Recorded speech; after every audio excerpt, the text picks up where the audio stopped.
So this started out, this project really started in the fall of 2011 when Stanford did a bold experiment in which it opened up three large Stanford computer science classes, pretty advanced, made them freely available to everyone around the world to take for free. We were expecting an enrollment of a few thousand people because these are pretty advanced classes, but within a matter of weeks, each of these courses had an enrollment of 100,000 students or more. So to understand the implications of that number, the largest of these courses when taught at Stanford is the machine learning class taught by my colleague Andrew Ng. When that course was opened up, and that has an enrollment of 400, so it's considered large even by Stanford standards. That course open to the world had an enrollment of 100,000 students. So in order for Andrew to reach that same number of students by teaching his Stanford class, he would have to teach his class for 250 years. And he would reach only 250 generations of highly privileged Stanford students, as opposed to the students from every country and every walk of life and every age group that were able to take his class when it was made freely available to everyone. So this really set up for us a clear vision that it was possible to offer an education to people around the world at what is effectively zero marginal cost per student. That caused us to think about how to best implement that vision. And we spun this out of Stanford and partnered with 62 of the best universities in the world that are now offering 337 courses to 3.3 million students from every country around the world. So let me, these are some of the universities that we're partnering with. You can see many of this country's top private institutions. Princeton, Stanford, and Penn were the first three to join with us, plus Michigan among the publics. And now we have pretty much most of this country's top private and public institutions working with us, including we're very privileged to have your own University of Maryland College Park as one of our university partners. These are just our US-based institutions. Now you see the non-US based. We had a huge expansion in February, mostly international. We now have 24 institutions from multiple countries in Europe, Asia, Latin America, working with us. We have the top one or two or both of the of institutions in 14 different countries that are Coursera partners, and we're now able to offer courses in 5 different languages. English, French are going on right now. Chinese actually just started, as well as Italian and Spanish coming up very soon. The courses initially started out in computer science, but are now offered in every discipline that you could imagine. You can see courses in philosophy, history, science, engineering, medicine, business, literature, music, art, and pretty much anything that you might imagine is now offered as a course on this platform. We're very glad to be able to offer students such a wealth of different types of knowledge. Let me talk a little bit about the 3.3 million students that we have, and this is something that I could talk about for hours, tell you some student stories, but I'm just going to do this very briefly. Here's one example. This is Raul. He lives in Peru. Not much computer science to speak of in Peru, so we took a bunch of computer science courses on the platform, used that as the basis for his Fulbright application, was successful, and is now coming to study in the United States as a Fulbright scholar. Jolene took the sociology class from Princeton, was inspired by what she learned, and is setting up an NGO in Pakistan together with a fellow student in the class. And Achint wanted to become an entrepreneur, didn't have a lot of options on how to do that in his small town in India, took the Wharton gamification class, and is now participating in an all-India entrepreneurship competition. These are the kinds of access stories that you would expect to see in an effort like this. And we have thousands of them. But let me tell you one that you might not be quite as expected. Daniel, sitting on the right in the picture, is a 17-year-old boy. He's severely autistic and has a speaking vocabulary of 150 words. He communicates by typing on an iPad that was designed by his father, and by doing so was the star student in the University of Pennsylvania Modern and Contemporary American Poetry class. You can see the instructor, Professor Al Filreis, sitting sitting there on the left. Since then, Daniel has taken a number of the Coursera classes, mostly in the humanities, and tells us that this is the first meaningful educational experience that he's had after a life of special ed, and that this rigor of the experience is actually helping to alleviate the severity of his disease. We get a lot of stories like that too, which we were not originally expecting to get. A couple of months ago, we got a letter from a woman who has stage 4 breast cancer and tells us that she can't leave the house except to go to the hospital to get her chemotherapy, and that this is her only window into the outside world. This ability to touch so many people with so many limits from every walk of life is really why we're doing this project. So with that, let me talk a little bit about the infrastructure that underlies this project. So what does the student experience look like in one of these courses? One of the goals here was to try and provide to these outside students an experience that resembles the kind that they would have if they were in an on-campus class. So this is not a bunch of static course materials like an open courseware project. Rather, it's an active class. The course starts on a given day, and every week the students are responsible for learning some material, and every week there's homework that they have to do. And the homework gets graded, and they get feedback. And so you can see the implications of getting homework and feedback in the usage graph that you see here, where the x-axis is time and the y-axis is the number of the students on the site. And you see that little heartbeat pattern? Each one of those bumps is the day before the deadline. Every week, the day before the deadline, people log in. So it turns out procrastination is not just typical to our own on-campus students. And then at the end, there is a reward. The students who successfully complete all the homework get a form of credential that is not generally for credit, but I will talk about the implications of it a little bit further on. So now let me talk a little bit about the different components of this. When you design the three pillars of the student experience, the first is the use of video as a primary mode of instruction, and furthermore, video that is not just lecture capture, but rather specifically designed for online consumption. So the instructors can now really break away from the constraints that they've had to live with when you prepare material for an in-class experience. And specifically, it allows us to break the material up into small modules that are much more naturally suited both to the material and to the students' attention span. And so students can now traverse the material at their own time, at their own pace, rewinding when they need, taking notes, pausing to take notes, fast forwarding when they're getting things. And this really allows students to absorb the material and not be forced to listen at the same pace that the instructor has to pick at a single pace for an entire class of students sitting there in the room. And that really improves learning outcomes just by itself. It also allows us to personalize the experience in other ways by adding perhaps prep material that some students might need that others already have, or some optional material that some students are interested in and others are not. And therefore, it allows us to break away from the one-size-fits-all model of education that we've had to do in order to scale up instruction to 150 people sitting in an auditorium. The second pillar of the student experience has to do with the fact that the students that don't learn by passively watching videos. There needs to be an active engagement with the material. So we've built in active engagement in a variety of different ways, including within the video stream itself. So these in-video quizzes look like this, and let me see, I hope the video is going to play in this medium. I haven't tried that yet.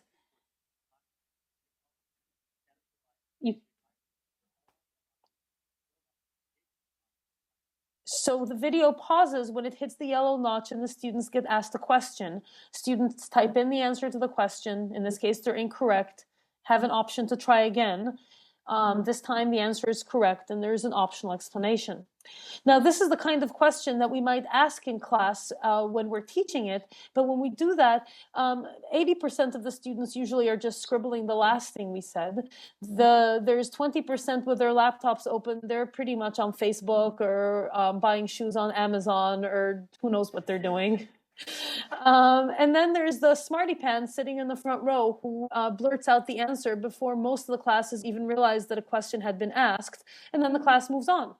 And here, every single student, by contrast, engages with the material and has to think about the question, giving rise to a much better learning experience. Now, This, of course, is not where the meaningful learning happens. These are little baby questions. The meaningful learning happens when students do the weekly homework. And of course, that poses a challenge of how do you grade the work of 100,000 students when you don't have 5,000 teaching assistants? So there's two answers that we've come up with to this question. The first is auto-grading by a computer. And fortunately, computers are now able to grade a fairly rich set of work, ranging from multiple choice with a lot of randomization built in, short answer like we saw in the video, math at a fairly deep level that looks at not just at syntactic identity, but also at semantic content, as well as anything that has a structured form as an output, be it a computer program, a computer model, or even an Excel spreadsheet. Anything that the students construct where we can look at the output and know where to look for certain things can be graded by a computer. Now, we've initially put in computer-based grading purely as a tool for scalability, but it turns out to have significant pedagogical benefits, because it turns out that unlike in an on-campus class where 3 to 4 weeks might pass between the time that the material is learned and the time that the students get the homework, submit the homework, and get the graded homework back, here the homework is given back immediately. And so the fact that the feedback is so rapid turns this into a computer game. The students look at their answers, they realize that they got 70 out of 100 and that's not a very good grade, and so they immediately decide that they're going to try again and resubmit the same question if the instructor allows for that. And you can see that in the usage in the graph that I show here, which is pretty typical, where the blue bars are the initial score for an assignment and the green bars are the scores for the final submission of the same assignment. And you can see that most students naturally gravitate into submitting an assignment that has a perfect or almost perfect score. Now, some of you are sitting there thinking, well, okay, so what? I mean, even if you put a monkey next to the keyboard, eventually they're going to come up with a good answer, but does that mean they're actually learning something? So we've done some analytics, and it turns out that the answer is likely yes, they are learning something. Because if you look at students who performed similarly on problem set 1, and at the ones who engaged just by themselves in this mastery learning versus the ones who didn't, the ones who did perform better, not just on problem set 1, but also on problem sets 2 and 3 and so on. And so it seems that this actually gives a better basis for learning and improves performance down the line as well. So that was one strategy that we put in, but of course it does not address the kind of open-ended critical thinking kind of work that computers cannot currently grade adequately and certainly cannot provide meaningful formative feedback for. And so in order to address that kind of work, we've put in place a peer grading model where students, once they submit their work, are given a grading rubric or a set of criteria that are very carefully designed by the instructor. And the instructor tells the students exactly what to look for in terms of different criteria and how to evaluate them. And then the students are trained in the use of that rubric and are then asked to grade the work of their peers. And it turns out that if the grading rubric is well designed, you get very good results from this kind of model. So here are results from the Princeton Sociology final, where the TAs actually graded every single final exam. There were over 1,000 of them, so that we would have this kind of baseline for comparison.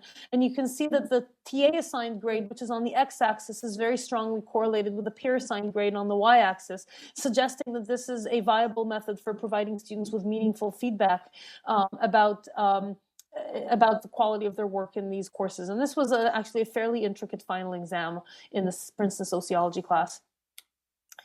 Now, the nice thing about peer grading is that it really opens the door to a very broad range of assignments that you would not think can be graded at the MOOC scale. These are, for example, the 3 of the final projects in the University of Pennsylvania Wharton Business School design class, where the students did a semester-long final project that had multiple stages, a concept, a prototype, and finally an artifact. And each stage, they got feedback from 5 of their peers, which really helped enrich their design. So that at the end of the course, they actually submitted some pretty impressive designs that you can see over here. And so you can really do some very open-ended work that you would not think you might be able to do. Now, one final note about peer grading is that just like for auto grading, we discovered that a technology that we had put in for scalability actually had significant pedagogical benefits. Because students who are tackling an assignment are doing so, students who are grading an assignment rather, are doing so having just tackled the same assignment themselves.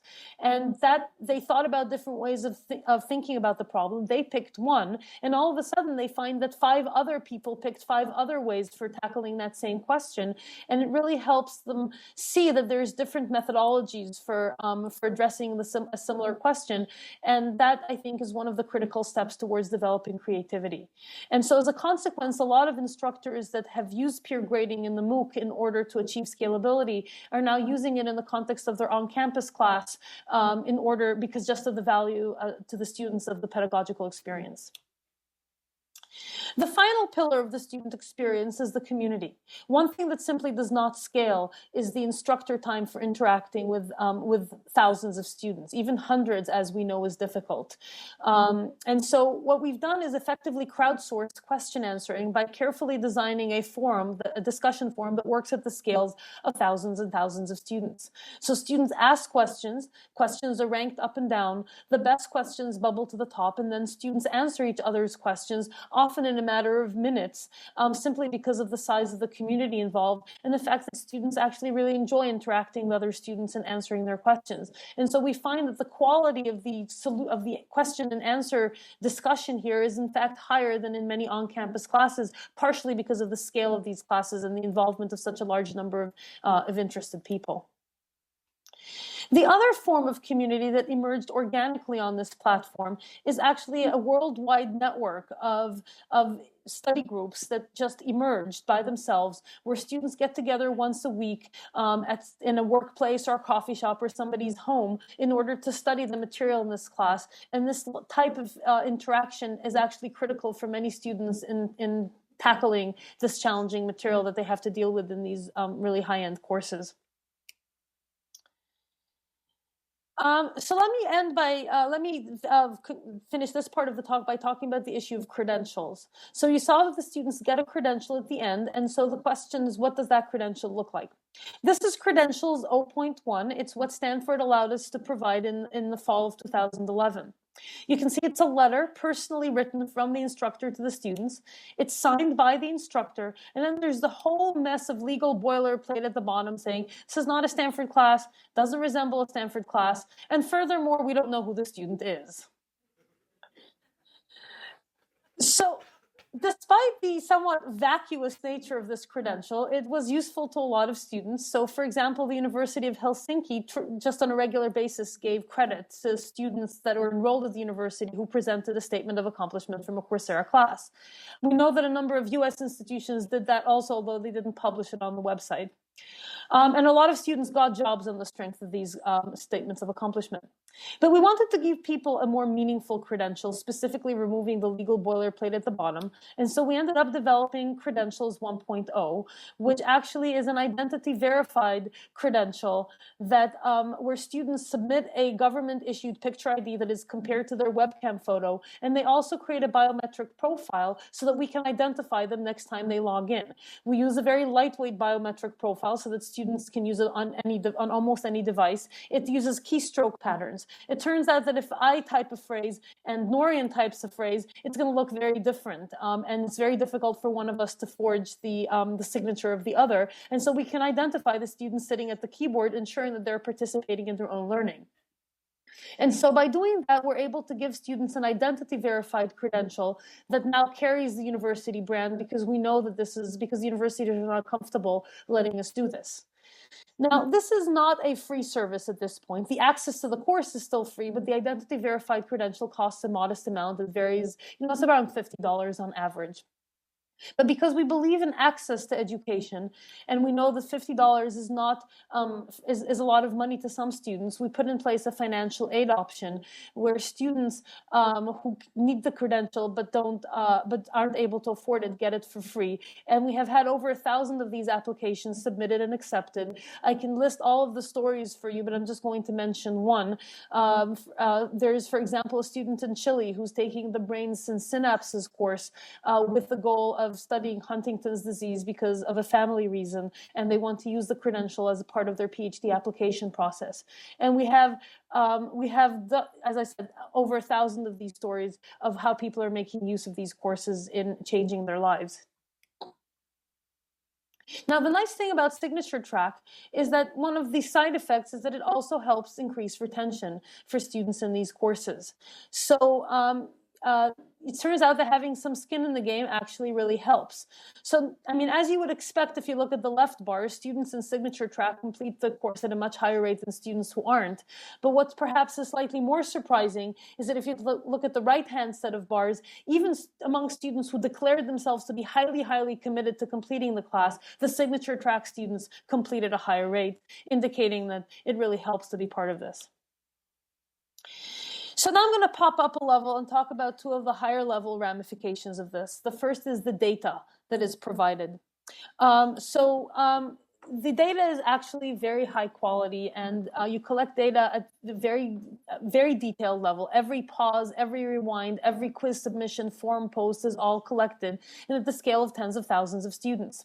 And so that really starts to give you insight about pedagogy in your course that you might otherwise not have had. So here's one such example in the context of a particular course. This is a distribution of wrong answers in one of Andrew's machine learning exercises. Each little cross is a one-off wrong answer, but the big cross, for example, at the top left is where 2,000 students made the exact same mistake in an infinite space. When 2,000 students hit on the exact same wrong answer, it kind of jumps out at you. And so Andrew and his TAs looked at the question, understood the basis for the misconception, and now every student whose answer falls into that bucket doesn't just get a sorry, you're wrong, try again answer. They get a sorry, you're wrong, and here's how you might want to think about clarifying your answer or clarifying your misconception so that you learn the material better, thereby really personalizing the feedback to the student's mistake.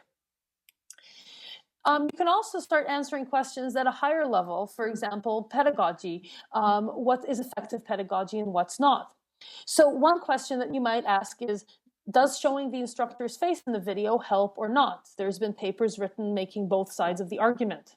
Well, now we can actually answer that question by testing it out with a methodology called A/B testing, which is Silicon Valley jargon. But even if you haven't ever heard of A/B testing, you've probably participated in it, because that's how most internet websites continuously improve their user experience. So the way this works is that some students are in the A, or some users are in the A group, some are in the B group, and outcomes are measured. For example, in the case of Google, something like click-through rates, and we can test which of the experiences works better, and then pick the one that works better and roll it out to everybody else very, very quickly. So you're probably sitting here saying, okay, so which is better? Is it the face or no face? Well, I'm not going to tell you. And the reason I'm not going to tell you is that the students who didn't get the face objected so strenuously to not getting the face that the experiment had to stop in the middle. And so we don't know if it's actually better for the students, but we certainly know that they preferred seeing the face, at least in the context of this class. And now we can run A/B tests on a whole bunch of different things in order to design online pedagogy much better and improve pedagogy in a matter of days or weeks rather than years. Which brings me to the next, to the final high-level topic, which is that of improving learning outcomes. We think we can improve learning outcomes in two distinct ways: one in the online format and one in the in-class format. So in the online learning format, one of my favorite studies dates back almost 30 years by Benjamin Bloom, who's a renowned education researcher. He studied the distribution of achievement scores in three populations: lecture-based, pure lecture, but not even a very large one, 35 students; lecture, but with a mastery learning format in which the students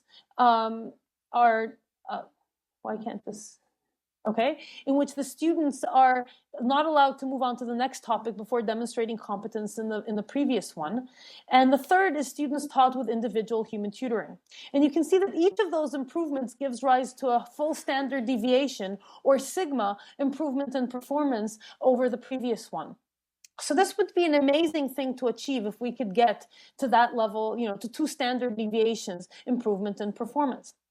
Hence, that leads to the problem in Bloom's title, the 2 sigma problem, that we cannot afford as a society an individual tutor for every student. But maybe now we can reshape that question. Maybe we can afford a tablet for every student. And if we can afford a tablet, the question is, can we use technology to move us from the blue curve to the red curve and ultimately to the green curve? So the nice thing is that mastery is actually really easy to achieve with a computer, because the computer doesn't mind showing you the same video 5 times. It doesn't even get judgmental and criticize you for not learning this the first time. And so you can actually achieve mastery quite nicely with a computer. Personalization is a little harder, but it's something that I think we have some ideas on, and other people do as well. And it's a really interesting research challenge to see if we can get ourselves closer to the green curve. The second place where we can improve things, I think, is inspired by this quote. It's one of my favorites. It says that a college is a place where the professor's lecture notes go straight to the student's lecture notes without passing through the brains of either. Now, maybe not the most flattering view of a lecture, but perhaps not entirely unwarranted. And so what we'd like to do is move to something that I think is a much more interesting learning experience. And this is a study that was done by Nobel Prize winning physicist Carl Wyman, who's been working on education for over a decade. And he compared standard lecture-based learning to active learning in the classroom, and showed that on every single metric, you get significant improvements by having an instructor engage actively with the students in his or her class. And so how do we do that in our classes? What we'd like to propose is, instead of having our classrooms look like this, that instead we move to a blended learning format where students actually actively engage with the material at home to learn the basics with some really high quality material, high quality content, and then they come to class to actually actively engage with the instructor in a dialogue and actively engage with their fellow students to do active learning, problem solving, and case studies, and really achieve the best of both online pedagogy and face-to-face learning. Which brings me to my final technical slide. This is a slide that was constructed by Christian Turwish, who is from the Wharton Business School, taught operations management on Coursera. And this is his final lecture, which is, as it happens, a case study of Coursera. And you can find it on YouTube. It's actually very interesting. This is just one slide from there. And in this slide, Christian argues that learning, or teaching rather, is a trade-off for all of us between instructor efficiency in terms of the number of students covered versus student learning outcomes. Personalized learning of the kind we might do during office hours is very inefficient in terms of faculty effort, but gives rise to great student learning outcomes. Lecture is more efficient, but learning outcomes are reduced. He argues that MOOCs, or online learning, actually open up a completely different trade-off curve that allows us, that can now be used in different ways. We can go from a traditional lecture, keeping learning outcomes approximately the same, but putting it online with all of these great tools that we have, and provide a great education to a much larger number of students at a considerably lower cost. Or you can keep the cost of teaching the same and allow faculty to engage in much more active learning. And that allows us to improve learning outcomes at the same cost. And so that provides us yet a different point along this trade-off curve. And of course, there's other points along the curve that we might explore. So I'm now going to conclude with my final 2 slides, which go back to the learning without limits. One breakdown of the student population on Coursera is based on educational achievement up to this point. You can see that so far, partially I think because of the range of classes we've been able to offer, 80% of our students have degrees. Now, partially it's because, the courses have been more advanced and that you couldn't give credit for them. And so that makes it more attractive to people who already are educated. But partially it's also the fact that if you finished your degree in college 20 years ago, there's not really very many options available to you now on how to continue your education. You can sign up for a class at a community college maybe and find a babysitter 3 times a week. It's not a really great option for people on how to do this. Well, this gives people who want to remain educated and keep abreast of the world that's changing around us so quickly a much better educational option, allowing us all to become lifelong learners. The second breakdown, which I think is even more powerful, is the breakdown of the population. Only 1/3 of our students are in the United States. About 28% are in Europe. 40% are in what the State Department defines as the developing world. Now, I think there's a tremendous opportunity for all of us here because students in the developing world, by and large, have very few, most of them have very few educational opportunities that are available to them. And we all know that education is really the great equalizer. So we now finally have an opportunity to take education and turn it from a privilege of the few to a basic human right. So I'd like to end with one anecdote. In September of last year, I went to the United Nations for the launch of the Education First initiative, which aims to offer an education to people everywhere around the world as part of the Millennium Development Goals of the United Nations. And at that launch, they were talking about how if you go to Africa, to refugee camps in the Congo, for example, where people are living in grass huts on a cup of food a day, and you ask them what they most want, they don't talk about wanting more food or wanting better shelter. By and large, what they talk about is wanting a better education for their children, because they know that that is the only way of breaking their children out from the cycle of poverty and giving them a chance at a better life. Thank you very much.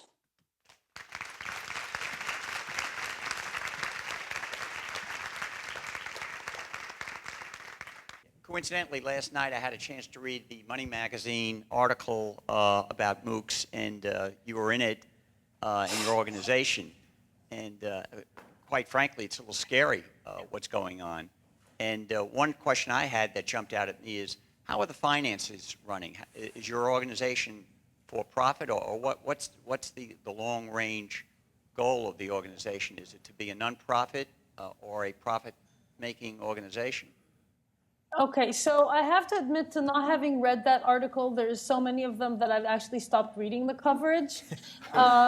Sorry, it's just true.